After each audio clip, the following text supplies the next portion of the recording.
이게 어떻게 보면 법령 자체가 이렇게 다 이렇게 중복되어 있는 것들이 있어요. 그래서 실제적으로 지금은 조금 많이 나아졌는데 예전 같은 경우에는 법령의 연수 뭐 이렇게 예를 들어서 실제적으로 계획을 몇 년 안에 잡아야 되냐, 검토를 몇 년, 이게 두 법령 사이에 괴리가 좀 있었어요.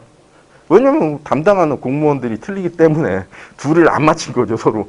근데 그런 게 좀 틀려가지고 가끔 법령이 타법 개정이라는 단어를 많이 써요. 다른 법령이 바뀌었기 때문에 이번에 내 법령도 바꿨다. 그런 것도 있는데 그런 단어, 법령이 바뀌면은 그런 것 때문에 그런 것들이 많이 발생한다는 걸 한 번 더 말씀드리고요. 어쨌든 행안부 쪽하고 과기정통부 쪽의 법령이 좀 둘이 따로 관리를 해서 지금 나타나 있다. 그리고 그거에 따라서 우리 시험 문제도 그런 법령에 따라서 나온다.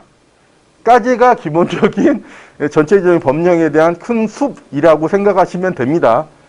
물론 세부적인 건 좀 더 어려워요. 어렵다는 게 외울 게 많다는 거예요. 이해가 어려운 게 아니라 외울 게 너무 많다는 게, 그게 좀 단점입니다. 어떻게 공부하시기 힘든 점 중에 하나가. 그래서 목차는 기본적으로 제가 중요한 건 몇 개 빼놨어요. 옛날에는 더 많은 교재 자체가 작년 같은 경우에 더 두꺼웠었는데 왜 그렇게 할 필요가 있나. 내 기본반이라서 어떻게 보면 이렇게 집어넣었지만 지금 페이지 수 보면은 600페이지가 한참 넘어가고 있어요. 근데 이걸 다 봐야 되냐, 볼 필요도 없으시고요. 정주 중간중간에 중요한 법령은 이 오전 중에 하는 감리법에 관련된 법령들이 되게 중요하고요. 이게 51% 이상씩 나와요.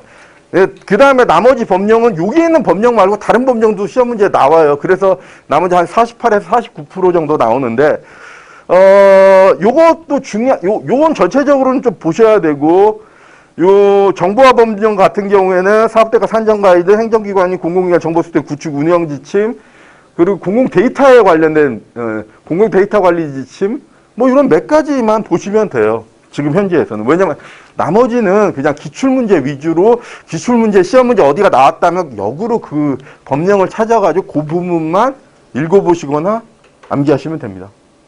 그러니까 나머지 법령도 되게 중요하긴 해요. 딱 보시면 상위법이라고 법령이 있으면 그 다음에 나오나? 여기 바로 나오네. 헌법 법률, 뭐 대통령령, 총리령, 행정규칙, 가이드 이런 식으로 나오잖아요. 기본적으로는 대통령령이나 총리령 요 정도 되는 거, 아니면 법률, 일반적인 법률, 여기 부분이 상위법이라고 해요. 거의 요 밑에 있는 5번이나 가이드는 하위라고 생각하시면 되는데, 기본적으로는 다시 뒤로 가서 전자정부법, 그 다음에 지능정보화 기본법, 소프트웨어 진흥법, 이런 것들은 좀 상위법입니다. 그 법을 통해서 밑에 다른 법령들이 같이 연관되어 있는 법령이라고 생각하시면 되고요. 그래서 생각보다 이 부분에 시험 문제는 많이 나오지는 않아요. 워낙 기본적인 법령이기 때문에. 근데 개정이 다행히 올해보다 올해 아니고 재작년에 엄청 개정들이 많이 됐어요.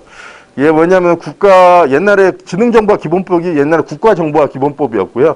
이름이 지능정보화 기본법으로 바뀌면서 많이 바뀌었어요. 근데 왜 지능정보라는 단어를 많이 썼냐면, 예전에는 요새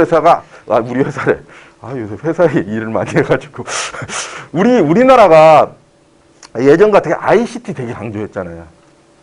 그러니까 C라고 해서 말 그대로 통신을 되게 강조를 했는데, 요새 AI, 빅데이터, 클라우드 나오면서 가장 중요한 게 데이터에 대해서 뭔가 인식을 하고 그걸 잘 분석을 해가지고 향후에 예측하는 이런 부분을 되게 강조를 하고 있잖아요.